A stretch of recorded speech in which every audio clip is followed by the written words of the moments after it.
Oh shit. I remember sitting at my desk last night staring at a piece of leaked institutional data with a cold cup of coffee in my hand, feeling this absolute pit form in my stomach.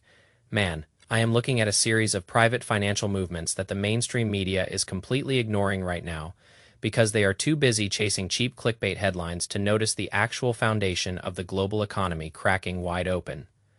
The raw truth is that in April, the United Arab Emirates, which happens to be one of the absolute wealthiest, most cash-heavy sovereign countries on the surface of this planet, quietly approached the United States Treasury and essentially begged for a financial lifeline.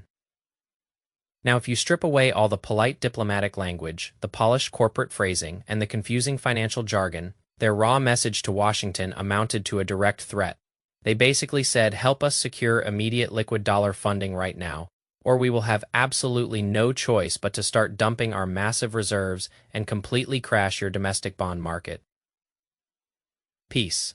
See, about 2 weeks ago, I sat right here and told you that the United States was actively fighting two completely different wars simultaneously. One of those wars is the highly visible geopolitical conflict that you see flashing across your television screens and social media feeds every single day.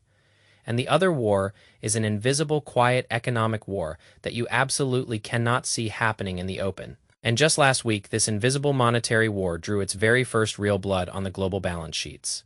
I need you to stay with me on this one because the dots I am about to connect for you will completely alter the way you look at your personal investments over the next year. In a recent deep dive breakdown called Two Wars, I explicitly laid out a catastrophic vulnerability hidden deep inside the United States Treasury market that most everyday retail investors never even think about. But after seeing this latest development, I am now completely convinced that this exact hidden vulnerability is going to define the next 12 months of global market activity, asset prices, and your personal net worth. So let us do a quick logical recap of the mechanics here because this specific foundational part really matters for your understanding. Whenever the United States government spends significantly more money than it actually collects in taxes, which it stubbornly does every single year to the tune of trillions of dollars, it has to borrow the difference to stay afloat. And the way it pulls off this massive borrowing trick is by selling standardized government IUS, called Treasury bonds, to anyone willing to buy them.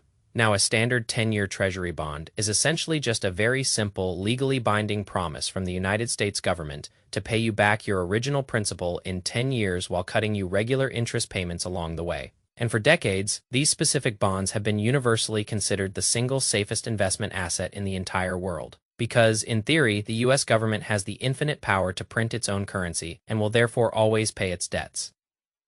And because of that perceived absolute safety, countries all over the global map, we are talking about Japan, the United Kingdom, China, South Korea, and dozens of other massive nations, currently hold roughly $9.4 trillion worth of these American sovereign IUS.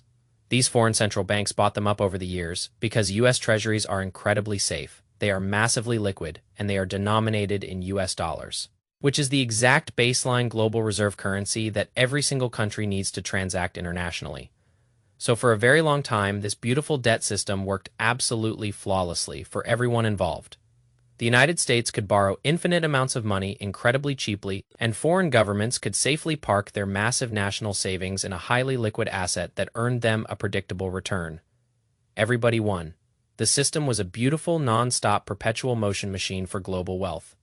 Now, this cozy global system is completely flawless and beautiful until you suddenly walk into a chaotic macro situation where every single foreign nation needs their hard cash back at the exact same time. Let me ask you a very real practical question so you can step into the shoes of a global policymaker for a second. If you were currently running the Central Bank of Japan and your entire nation was staring down a brutal, unprecedented energy crisis that threatened to completely shut down your factories, freeze your power plants, and paralyze your shipping routes, what would you do? You need physical US dollars immediately on the open market to purchase crude oil from international suppliers who refuse to accept Japanese yen. So what specific asset do you liquidate first to save your country from collapse? Well, I can tell you exactly what you would do. You would instantly sell your most liquid, highest quality dollar asset on your balance sheet. You would aggressively sell off your massive stockpile of US treasuries to raise the cash. And that exact nightmare liquidation scenario is precisely what is beginning to happen under the surface of the financial system right now.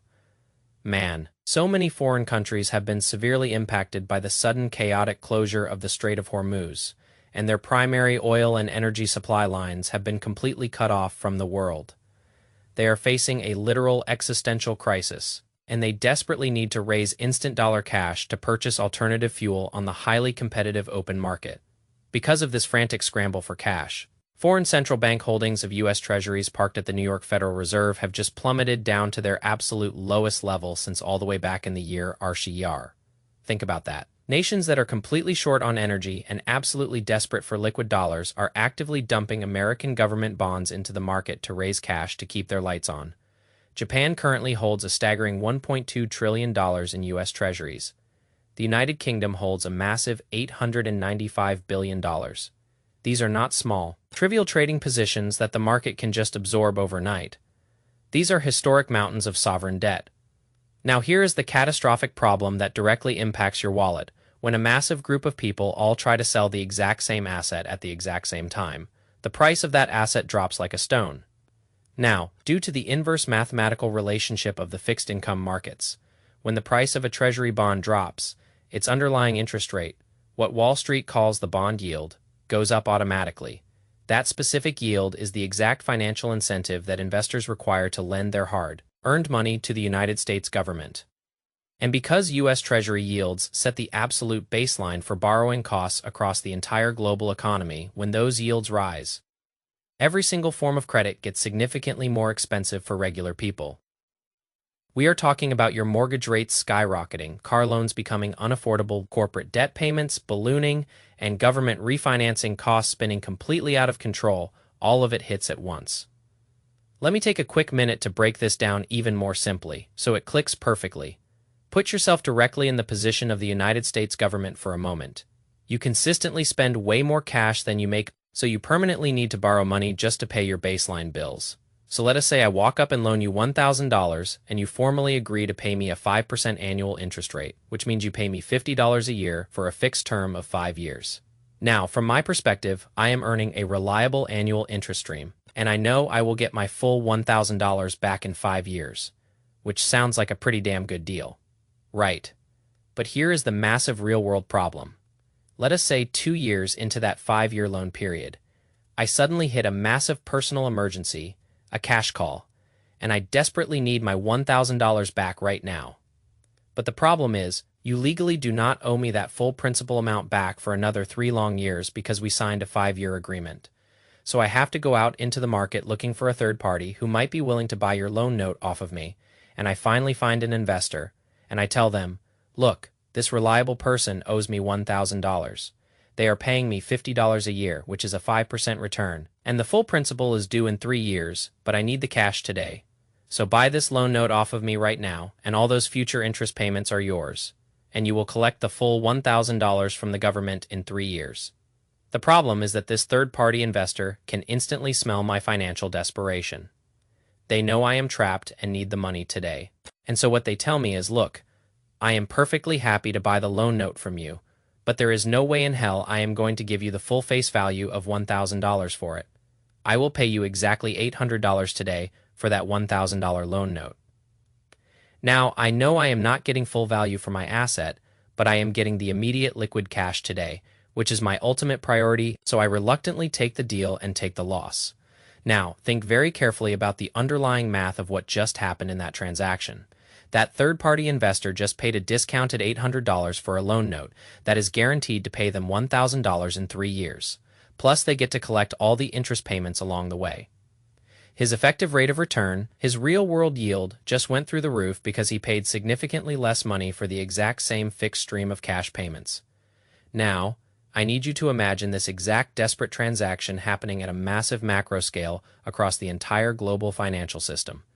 We are not talking about one single retail lender anymore. We are talking about entire sovereign nations. Japan, the United Kingdom, South Korea, all completely desperate for immediate dollar cash to buy physical oil to save their domestic economies. All of them simultaneously dumping their stockpiles of U.S. Treasury bonds onto the open market at the exact same moment. All of them perfectly willing to take significantly less than full face value just to get liquidity. And remember, we are not talking about a few thousands of dollars here. We are talking about trillions of dollars of debt flooding the market. So why is this an absolute disaster for the domestic economy? It is a massive problem because the United States government is still actively spending way more money than it earns every single day. So it continuously permanently needs to attract new loans just to keep the government open. But if I am a smart global investor, and I can walk onto the open secondary market and buy an existing stable treasury bond for a discounted $800, why on earth would I ever pay the US government the full face value of $1,000 for a brand new bond? Look, I wouldn't. And absolutely nobody else in the market would either. It makes zero economic sense.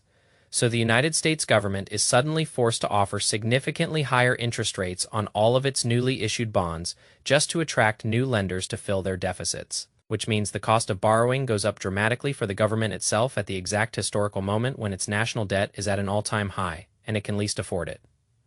And because those treasury yields set the structural baseline for nearly every single interest rate in the economy, suddenly mortgages, car loans, corporate debt, and small business credit all get brutally expensive all at once. And that is the terrifying predicament facing policymakers today. The United States absolutely needs to offer higher interest rates to incentivize other countries to lend it cash. But paradoxically, those exact higher interest rates will completely break its own domestic economy, crack the real estate market, and trigger a massive wave of corporate bankruptcies. So why does this all matter to your wallet today, in this exact moment? Because in late April, the United Arab Emirates approached the U.S. Treasury and officially asked for a wartime financial lifeline. The UAE is one of those massive foreign holders of treasuries that we just spoke about. Now, the Strait of Hormuz has been effectively completely closed for about 12 weeks straight now. That means the UAE cannot physically sell and ship its oil to global markets like it used to, and they have massive fixed national bills that they need to pay every single month. But here is the fascinating thing you need to realize. The UAE is a fabulously wealthy country on paper, so they have not run out of money in the conventional bankrupt sense at all. They currently hold roughly $95.6 billion in U.S. Treasury bonds alone on their balance sheet. They possess approximately $270 billion in foreign exchange reserves, and they control trillions of dollars more through their massive sovereign wealth funds. So the UAE is far from broke, but their immediate cash flow has completely stopped. And as any business owner or smart investor knows, when your immediate cash flow stops, you are forced to dip directly into your savings accounts to survive. But if the UAE had actually dipped into its sovereign savings, meaning if they had started aggressively selling off their U.S. assets like treasuries on the secondary market to raise the cash they needed, it would have meant unloading tens of billions of dollars of U.S. debt onto an already highly stressed, illiquid bond market. The price of those bonds would have cratered instantly. The yield on the 10-year treasury would have spiked in a terrifying spiral, and the UAE would have been the exact country that triggered the global debt collapse. So instead of doing that and causing a global panic, they decided to do something completely different. They quietly approached Washington with a direct proposal. They said effectively, "Look, we did not ask for this war. We were dragged into this geopolitical mess by external forces. If we run short on immediate cash flow and you refuse to help us right now, we will have absolutely no choice but to raise the money ourselves by dumping our assets. And you know exactly what that aggressive dumping will do to your fragile domestic bond market. So let us work together to avoid this disaster." So the UAE explicitly asked Washington for a short-term emergency loan facility known in central banking as a currency swap line. This is a highly specialized emergency credit facility that allows the U.S. Federal Reserve to print dollars and lend them directly to a foreign central bank. Now, mainstream critics might look at this and call it a foreign bailout, but I look at it as a direct, desperate bailout of the domestic U.S. Treasury market itself. Let me take a minute to break down the exact mechanics of this because everyone on Wall Street